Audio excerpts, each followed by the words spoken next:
Welcome to the Good Shepherd and the Child podcast, where we explore the spirituality of the Christian child through the method of the Catechesis of the Good Shepherd. I am your host, Carrie Mecki Lozano. Today we listen to the words of Gianna Gobbi from her beautiful book, Listening to God with Children.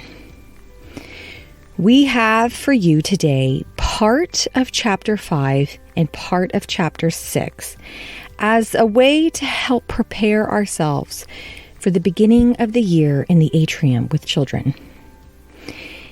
These pages that we have read include pages 41 through 53. Then Mary Mirrione, our National Director, joins us for a short discussion on this reading, lifting up some of the important pieces from this beautiful work. This precious book of Gianna's has unfortunately been out of print for about 2 years.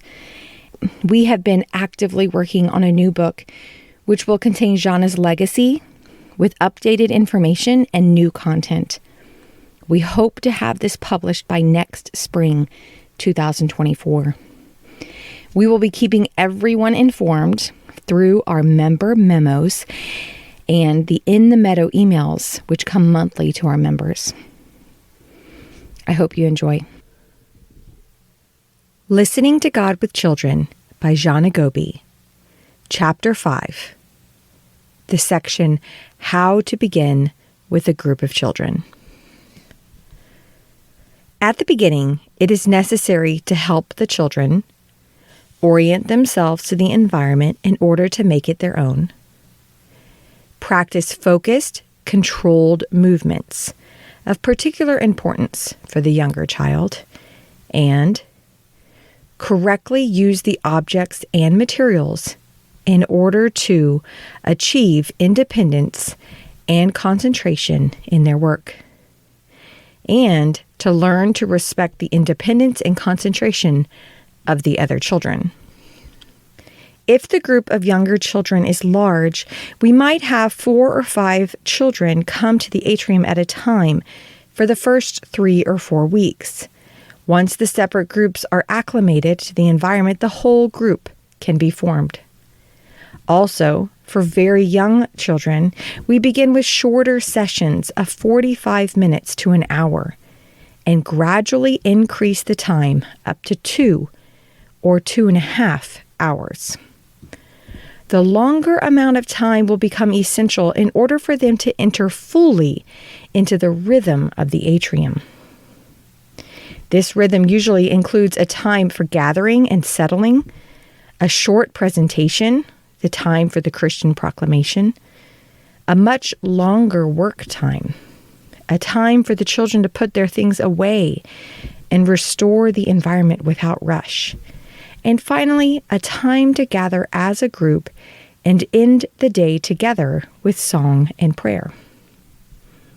From the first meetings with the children, it will be important to establish certain norms of behavior in the atrium, such as how we speak in a soft voice, how we move carefully so as not to disturb others, and so forth. In the atrium, we will have only a few rules, but these rules will be firmly observed.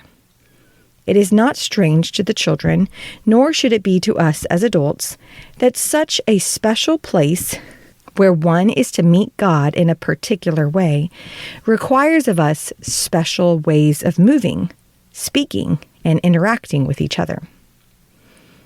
In the beginning, we need to present these behavioral practices to the children in a formal way.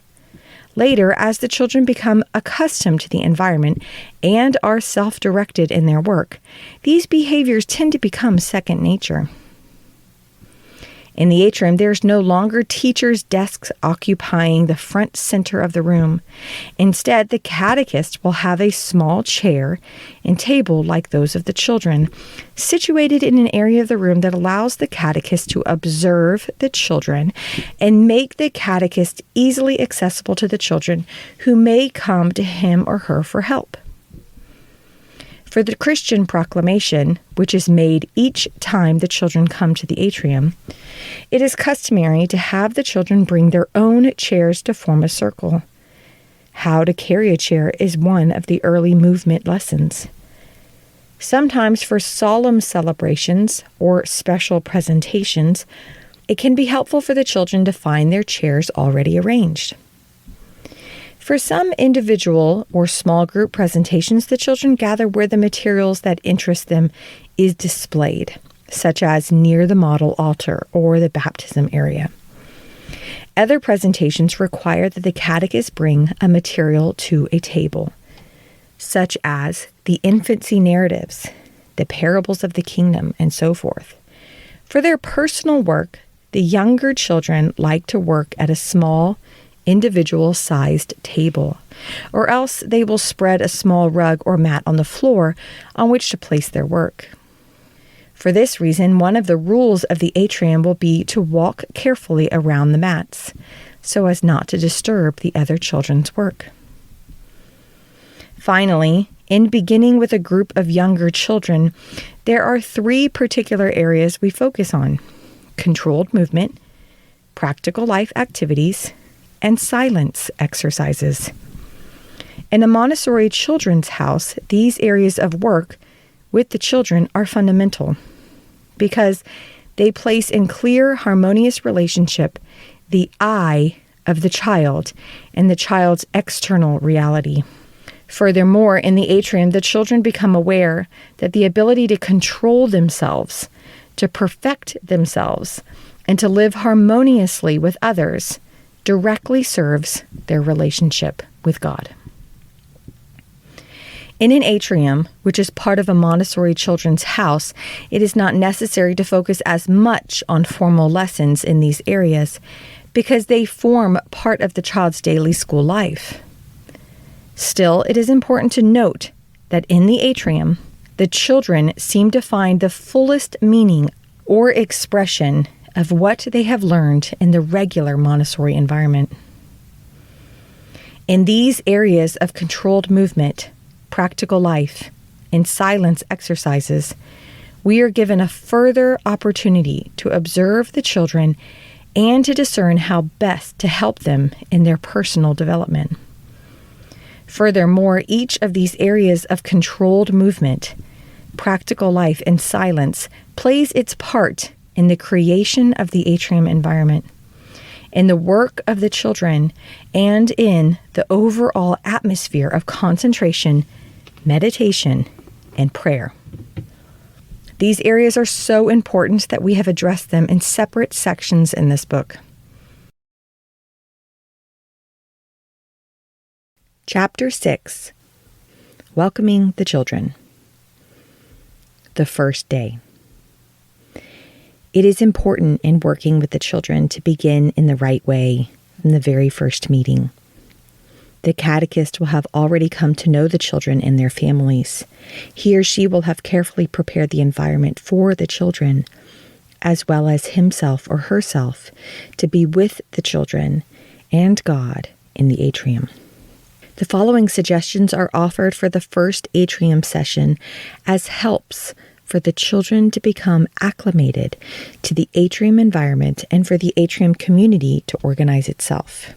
If possible, we will choose a gathering space near but outside the atrium. Here we will greet the children and invite them to sit down. While waiting for the other children to arrive, we engage them in simple conversation to get acquainted with each other. During this gathering time, we also invite them to put themselves in order. Hands clean, hair combed, shoes tied, etc. These formalities are not always necessary, but they underline the importance of the encounter. We name the place they have come to as the atrium, and we identify it as a place specially prepared for us to come to know God better.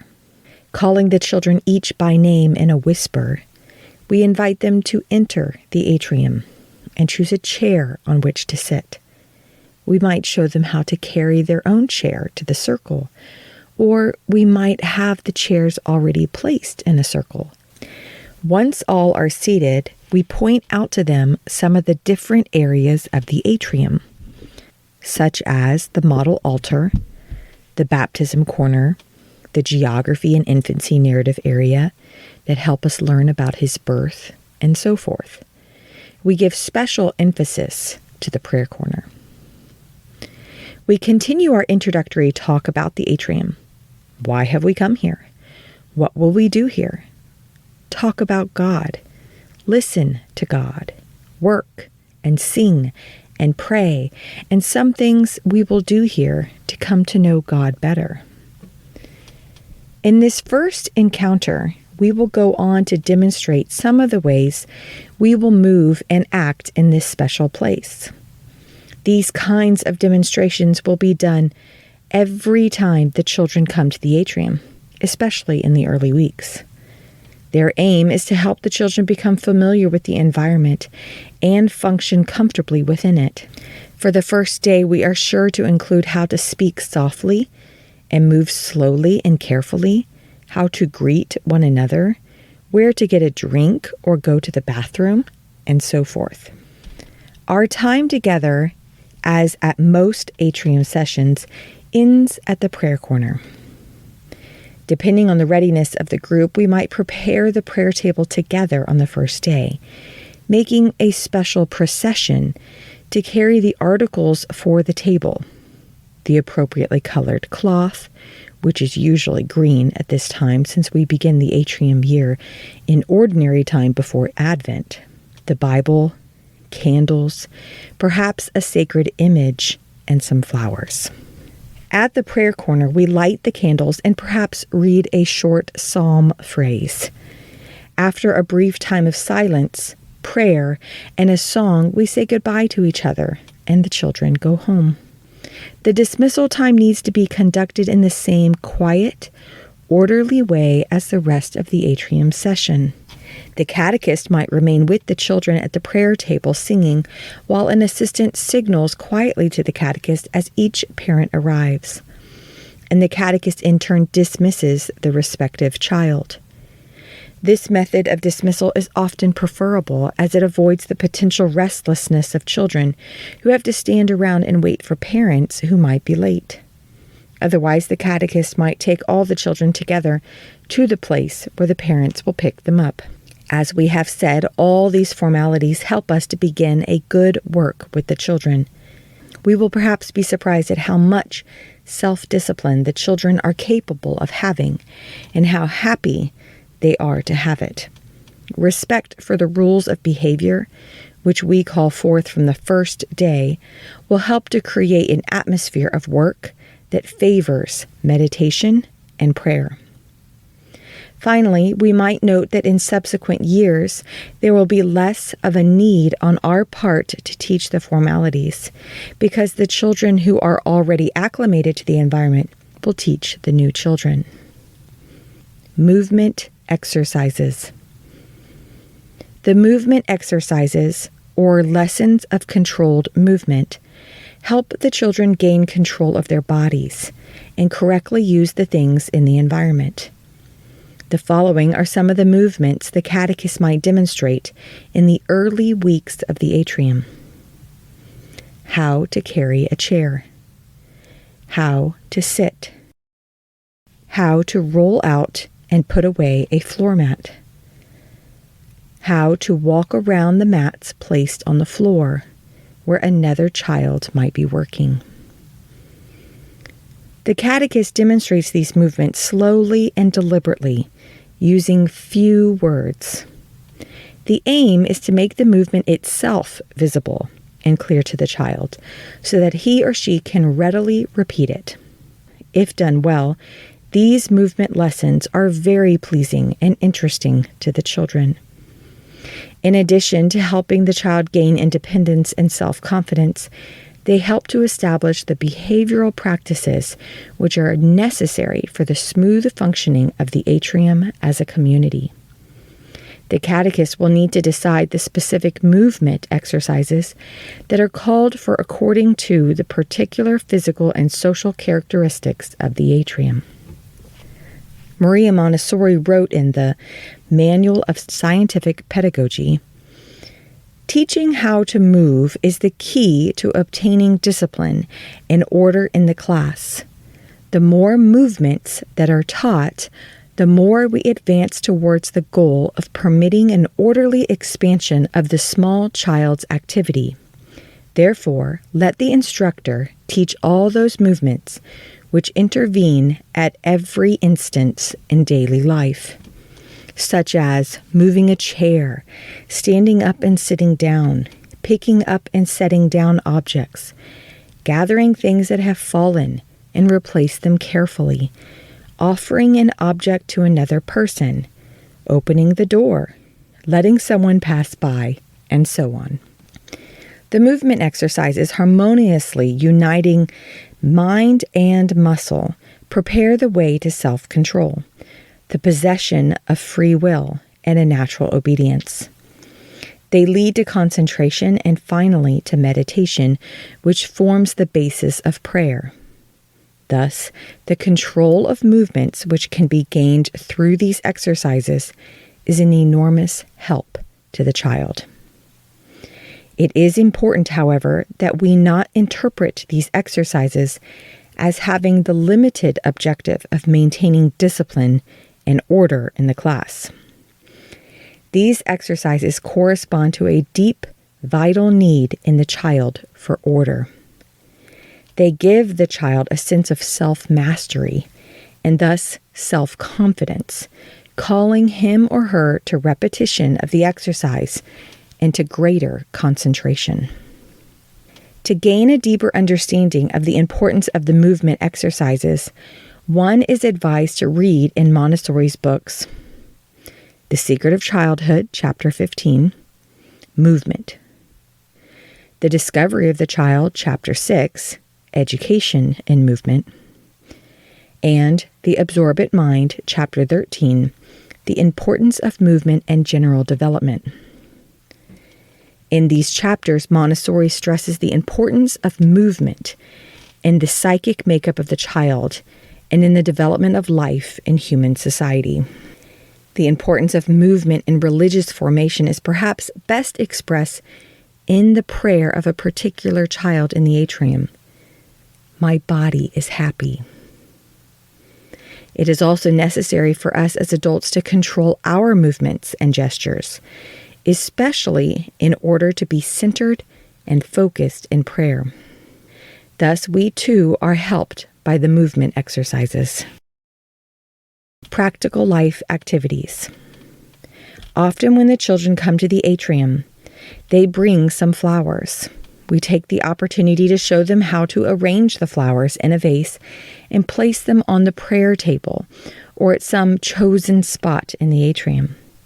Flower arranging is one among many other works which Montessori referred to as practical life activities. These activities have to do with the care of one's person and the care of the environment.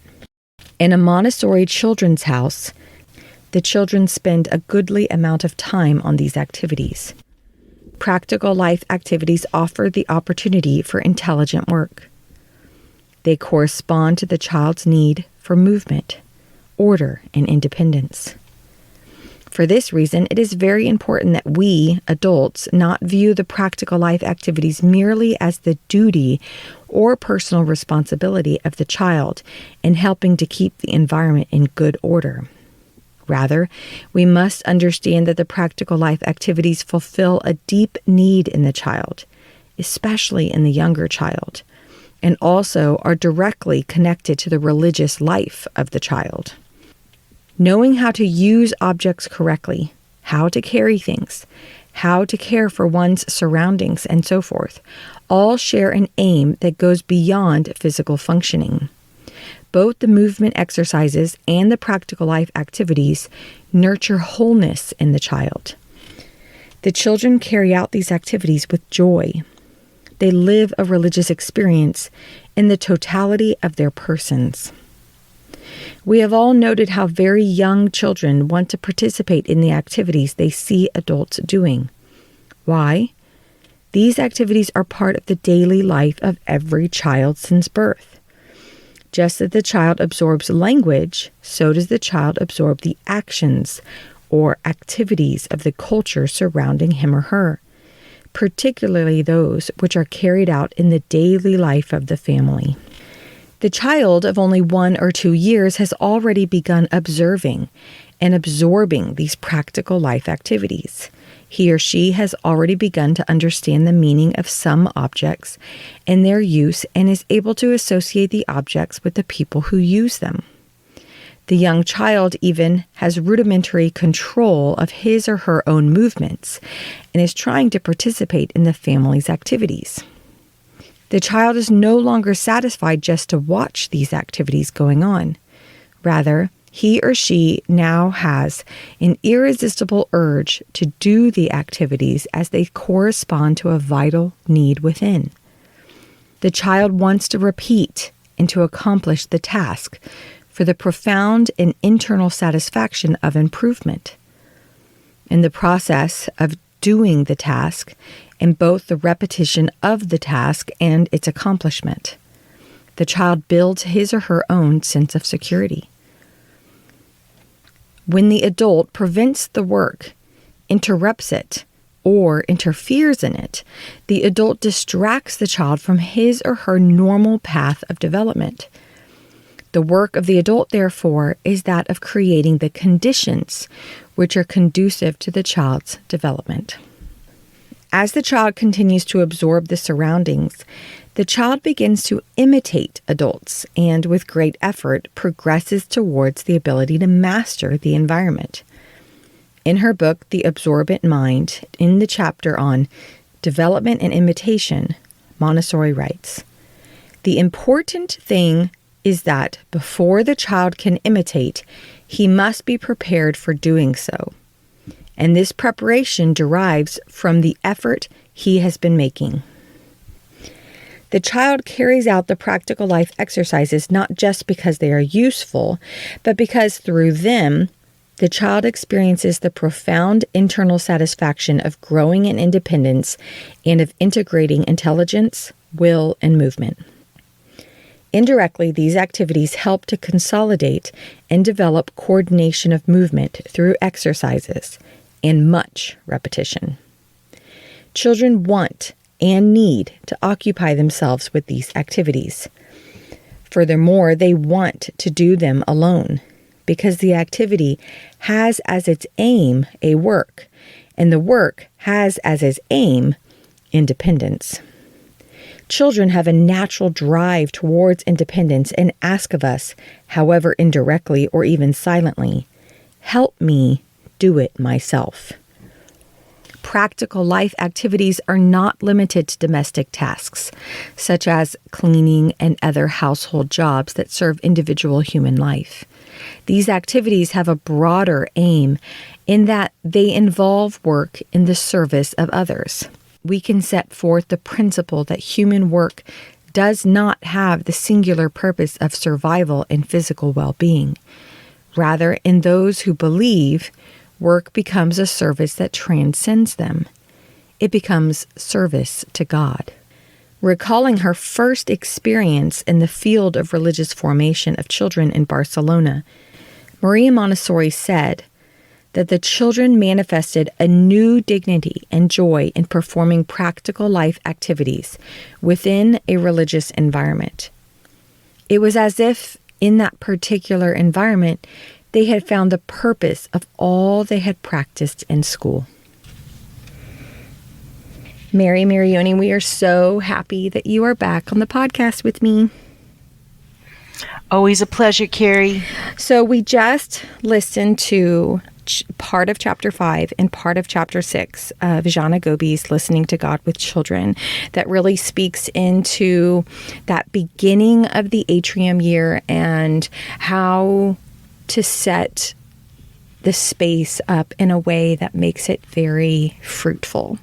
So I wanted to ask you, from those parts that we just read, what points that Gianna made do you really want to highlight for us, that you really want to stick out to us to make sure that we heard? You know, Carrie, I mean, she gives us such wisdom, and I think the most important thing that she reminds us of is that this is a place of encounter, right? The meeting of the two mysteries, God and the child. And Gianna says that the catechist creates the physical environment, which we do, but above all, the catechist must create a spiritual environment that is conducive to helping the children and the adults within that environment to be attentive and responsive to God's presence, because that's really what we're doing, right? And that's why it's so important, particularly in these first days with the children, that we're focused on this, this place of encounter, which is time and space, right? So we look at the logistics, which in these two chapters, certainly Gianna really gives us some very practical wisdom.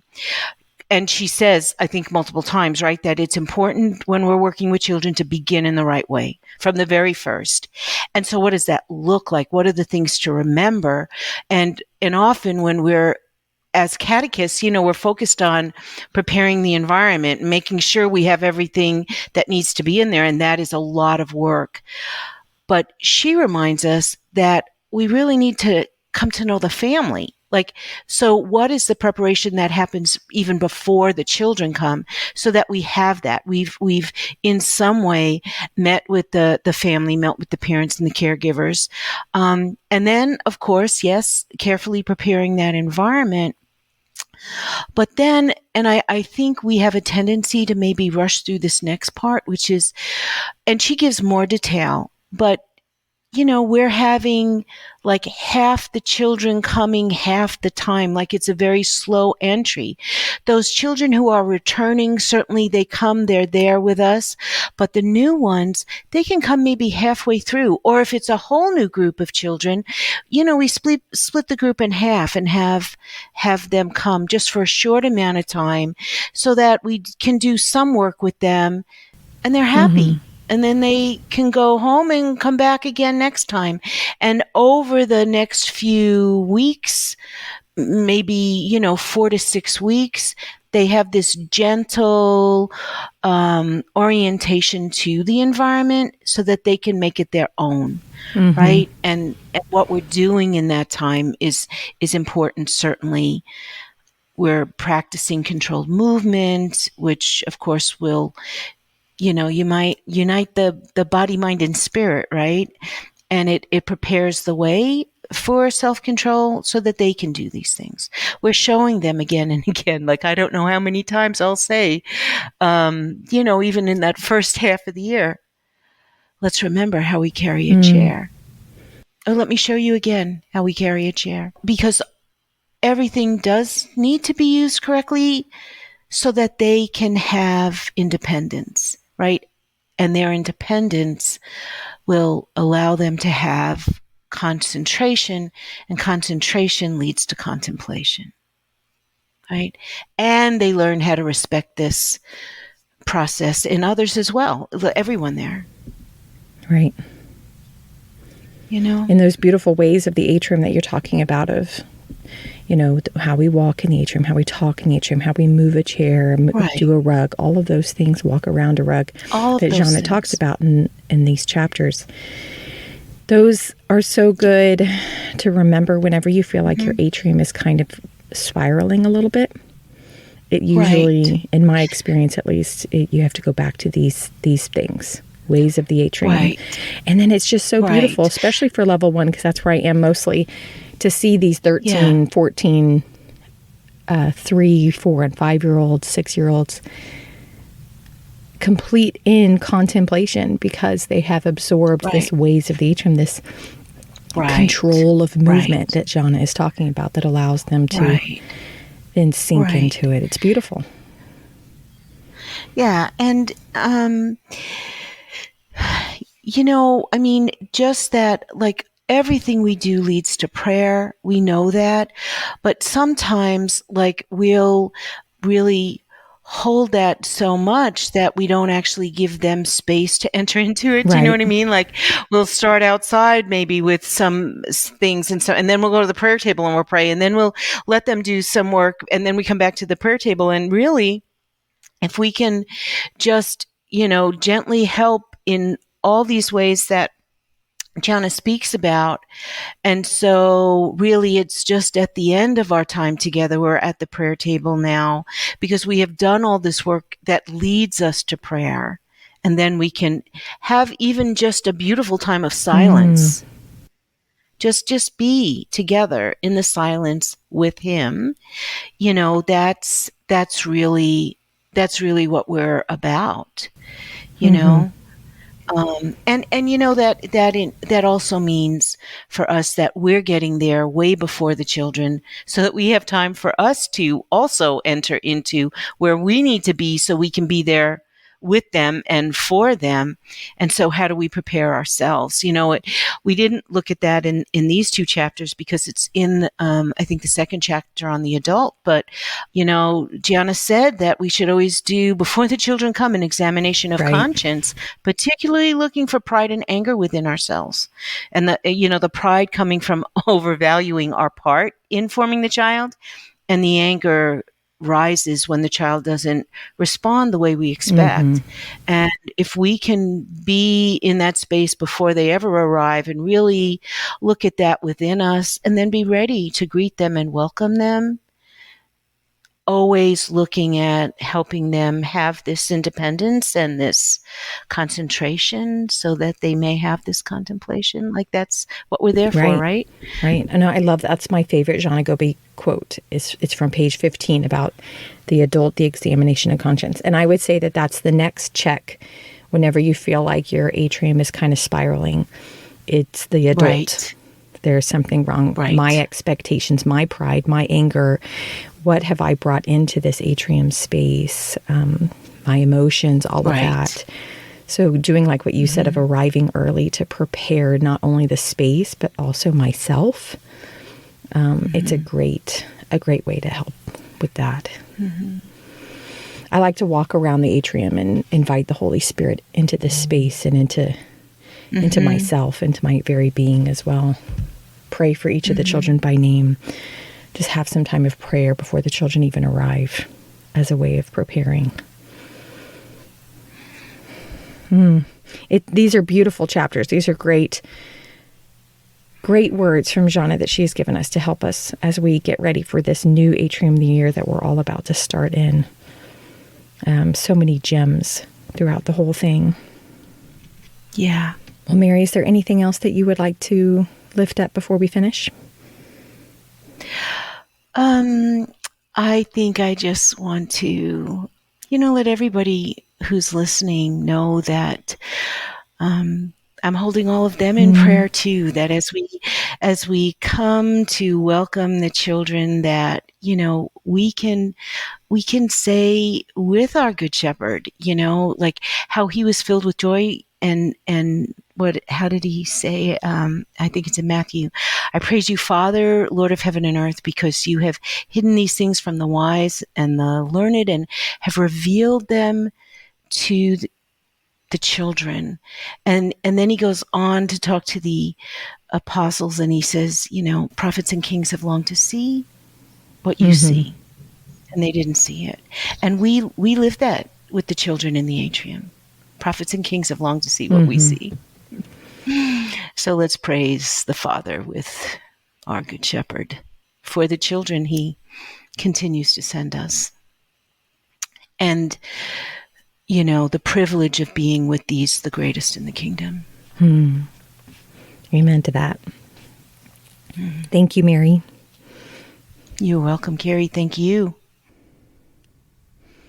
Thank you all for listening to this week's episode of the Good Shepherd and the Child podcast.